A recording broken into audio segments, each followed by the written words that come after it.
আসসালামু আলাইকুম সবাইকে, কেমন আছেন? আশা করি সবাই অনেক ভালো আছেন। আলহামদুলিল্লাহ আমরাও ভালো আছি।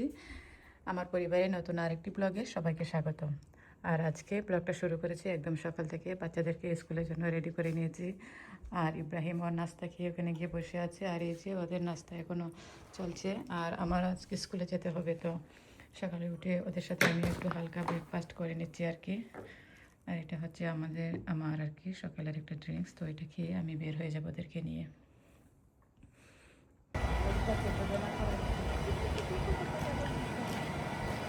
Porque estudias mucho.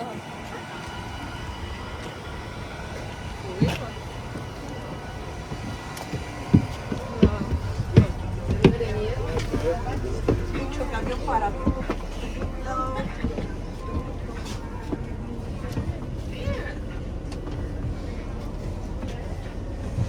Where? Do you prefer here? Permission. Se va yendo del autobús. Eso te retraso. Todos juntos. তো আমার ব্লগের শুরুটা দেখতে বুঝতেই পেরেছেন, আজকে আমি একদম ক্লাসে থেকে ব্লগটা পুরোপুরি শুরু করেছি। বাচ্চাদেরকে সকালে স্কুলে দিয়ে চলে এসেছিলাম ক্লাসে। আর আজকে ছিল আমার ফিল্ড ট্রিপ স্কুল থেকে। তো আমরা যাচ্ছি ডেট্রয়েট আর্ট ইনস্টিটিউট ওইখানে। তো ওইখানে 3 ঘন্টার মতো থাকবো আর কি, 2.5 ঘন্টা বা 3 ঘন্টা এরকম একটা টাইম বলে দিয়েছে। তো আমাদের টিচার আমাদেরকে বলে দিয়েছিল যে লাঞ্চ সাথে করে নিয়ে আসতে। আর এই যে এটা হচ্ছে আমার লাঞ্চ। আর আমি তো একদম টিচারের কাছেই বসেছিলাম, তো আমাকে বলছিল তুমি কি নিয়ে এসেছো। তো আমি ওকে একটু দেখাচ্ছিলাম আর কি, বলছিলাম এগুলো নিয়ে এসেছি। তো আমরা চলে এসেছি ডাউনটাউন এরিয়াতে। 25 মিনিটের মতো লেগেছে আর কি। আর দেখতে পাচ্ছেন এরিয়াটা এত সুন্দর, জানি না আমি ভিডিওতে কতটুকু বোঝাতে পেরেছি। এরিয়াটা কিন্তু অনেক সুন্দর, আর কমার্শিয়াল সব বিল্ডিং, আর অনেক ট্রেডিশনাল বিল্ডিং, দেখতে ইচ্ছে করে এরকম আর কি। তো অনেক ভালো লাগছিল। আর চারপাশটা আমি একটুখানি This রেকর্ড is করে the নিচ্ছিলাম। front of the museum right here. This is the front. We go around to the back. But this is beautiful. It's beautiful. তো আমার And টিচার that's the বলছিল আর কি library, যে Detroit Public parking Library. এরিয়াতে It's আমরা গিয়ে beautiful as park well করবো। আর এটা inside. হচ্ছে বিল্ডিং এর ফ্রন্ট Historical সাইড, এগুলো museum. দেখাচ্ছিল। ভালো লাগছিল সব কিছু মিলিয়ে আর কি দেখতে। এত সুন্দর একটা এরিয়া, কি বলবো, বোঝাতে পারবো না আসলে। তো এখানে আসলে আমি আরও একবার এসেছিলাম অনেক আগে, মনে হয় 4-5 বছর আগে। আর এখন আসলাম অনেক দিন পরে, ভালো লাগছিল। Yes, I think Lisa gave it to me. Yeah, thank you. তো বাস ড্রাইভারের কাছ থেকে আমরা বিদায় নিলাম। আর বলে দিয়েছে আর কি, টাইম দেওয়া আছে, চলে আসবে আবার টাইমে। তো আমরা সবাই নামছিলাম বাস থেকে, ভালো লাগছিল সব মিলিয়ে। আসলে আমরা যারা মায়েরা আছি, বাসায় থাকি, তো দেখা যায় যে যখন একটা ডিফারেন্ট প্লেসে একা একা যাই, তখন কিন্তু অনেক ভালো লাগে। বাচ্চাদেরকে রেখে আর কি, যদিও বা বাচ্চাদেরকে মিস করি, তারপরেও কিন্তু নিজের জন্য একটা সময়, এটা অন্যরকম একটা আনন্দ। তো আমরা ভেতরে চলে এসেছি। আর এই যে আর্ট ইনস্টিটিউটের যে আর্টগুলো থাকে, এটা কিন্তু অনেক বড়। আমরা শুধু একটা মাত্র সাইড থেকে ঘুরে ঘুরে দেখেছি, এটা অনেক বড় একটা এরিয়া। তো লাস্ট টাইম যখন এসেছিলাম তখন কিন্তু অন্য সাইডে আর কি দেখেছিলাম, আর এবার এই সাইডে দেখছি। আর এগুলোতে কিন্তু নাম লেখা থাকে, কার কোনটা ড্রয়িং করেছে, এগুলো লেখা থাকে আর কি আর্টের সাইডে দেখে।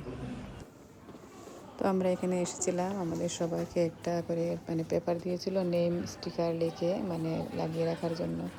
তো এটা করে তারপর আমরা আবার চলে গেলাম দেখতে। আর আমাদের কিন্তু ইনস্ট্রাক্টর ছিল, এগুলোকে বুঝিয়ে দিতে, সাথে একজন ছিল, 2জন ছিল।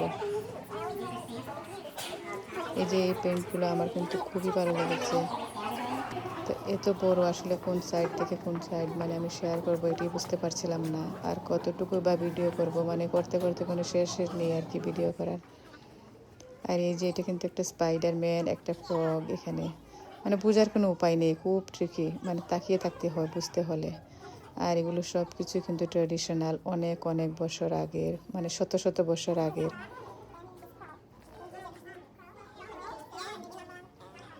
এখানে লেখা আছে এটা কিসের উপরে কবে বানানো হয়েছে, কি সমাচার, সব কিছু আসলে লেখা থাকে। তো আমার দেখতে দেখতে তো বোরিং লাগছিল, ইচ্ছা হচ্ছিল যে আমি আর মানে দেখবো না, গিয়ে বসে থাকবো এরকম মনে হচ্ছিল। এক রকমের সব কিছু, আর এত ট্রেডিশনাল আর এত পুরনো, এত বৎসরের শত শত বৎসরের পুরনো, এগুলো দেখতেও জানি ভালো লাগে। যদিও বা আমি আবারও এসেছিলাম, আর এই সাইডটা কিন্তু আমি লাস্ট টাইমে যখন এসেছিলাম দেখেছিলাম আর কি।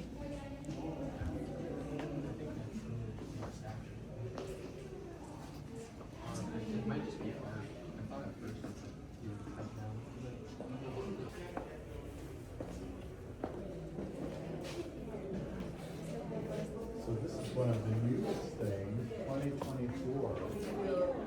So this is a bit of a creation yet. So on this side of the gallery are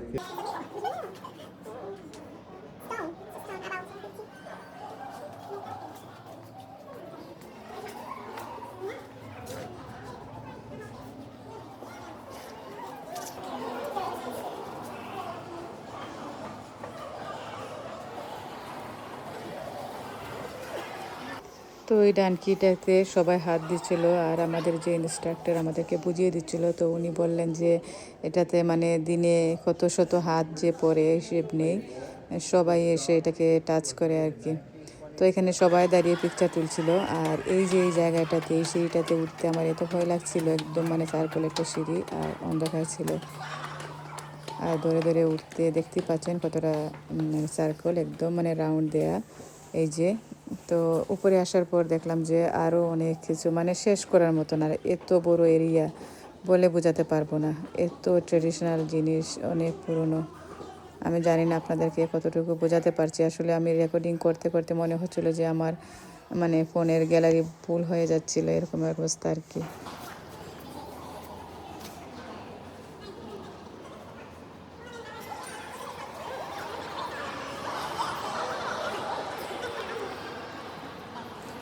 এই জায়গাটা এত সুন্দর ছিল, এত সুন্দর কারুকাজ, কি বলবো। আর ওয়ালে যে একটা দেখতে পাচ্ছেন এই মেটটা, এটা হচ্ছে কিন্তু বোতলের মুখ ক্যাপ যে থাকে ওইটা দিয়ে বানানো। আসলে দেখে তো বোঝাই যায় না, যদি আমাদেরকে না বলতো আমরা কিন্তু বুঝতেই পারতাম না।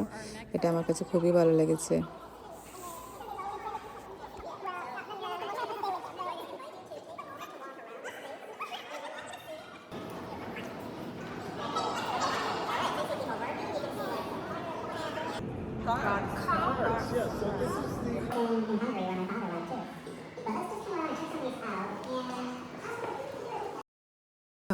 তো আমাদেরকে দেখাচ্ছিল একে একে, আর বুঝিয়ে দিচ্ছিল কোনটা কি।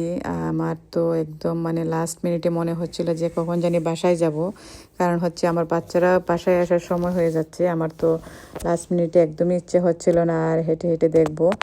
তো যাই হোক, আর বেশি সময় আমাদেরকে লেট করতে হয়নি, আমরা চলে গিয়েছিলাম একটা রুমে। এই যে এই পথ ধরে হেঁটে আর কি চলে গিয়েছিলাম, যে মানে যেখানে আমাদের নেম প্লেট দেওয়া হয়েছিল এখানে।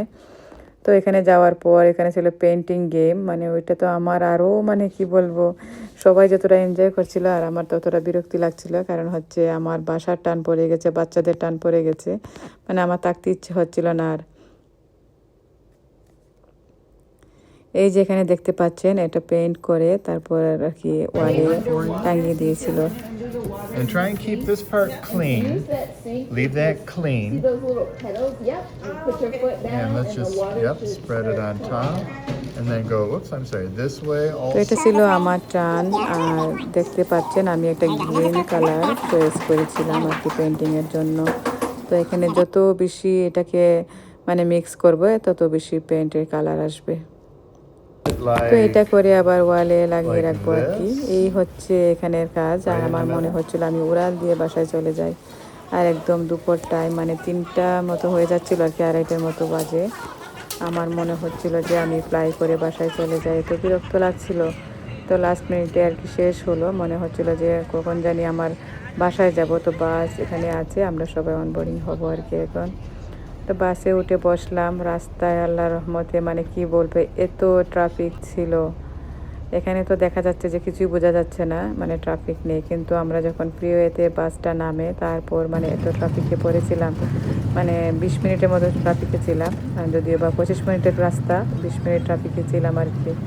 আর আমার মনে হচ্ছিল যে আমার মেয়ে মনে হয় বাসায় চলে এসেছে, আমাকে এসে পাচ্ছে না, এরকম ফিলিংস হচ্ছিল। তো আমি আবার টিচারকে বলছিলাম যে আমার মেয়ে মনে হয় বাসায় চলে এসেছে, টাইম হয়ে যাচ্ছে। আর দেখতে পাচ্ছেন ট্রাফিকের অবস্থা, আমি একটু দেখাচ্ছি কি অবস্থা ট্রাফিকের। ওই রাস্তার ওই পাশে কিন্তু তেমন একটা ট্রাফিক নেই, মানে আমরা যে লাইনে আছি ওইখানে খুব বেশি ট্রাফিক। তো এই হচ্ছে আমার আজকের স্কুল ফিল্ড ট্রিপ। আর বাসার কথা যেই না মনে পড়ে গেল যে বাচ্চারা বাসায় আসার টাইম হয়ে যাচ্ছে, তখন আমার মনে হচ্ছিল যে ফ্লাই করে বাসায় চলে যাই, এমন মনে হচ্ছিল। তো আমার এখন মানে হাসি পাচ্ছে যে আমার এত রাশ করেছিলাম, এত তাড়াহুড়া করেছিলাম বাসায় যাওয়ার জন্য। আসলে আমরা মায়েরা এরকমই, যখনই না বাচ্চাদের কথা মনে পড়ে যায় বা বাচ্চারা বাসায় চলে আসবে, তো মনে হচ্ছিল যে তাড়াহুড়া করে চলে যাই। তো যাই হোক, আপনাদের কাছে কেমন লেগেছে অবশ্যই আমাকে কমেন্ট করে জানাবেন আমার আজকের ট্রিপ। আর সবাই ভালো থাকবেন। নতুন আরেকটি ব্লগ নিয়ে আপনাদের সাথে আবার দেখা হবে। আল্লাহ হাফিজ, আসসালামু আলাইকুম।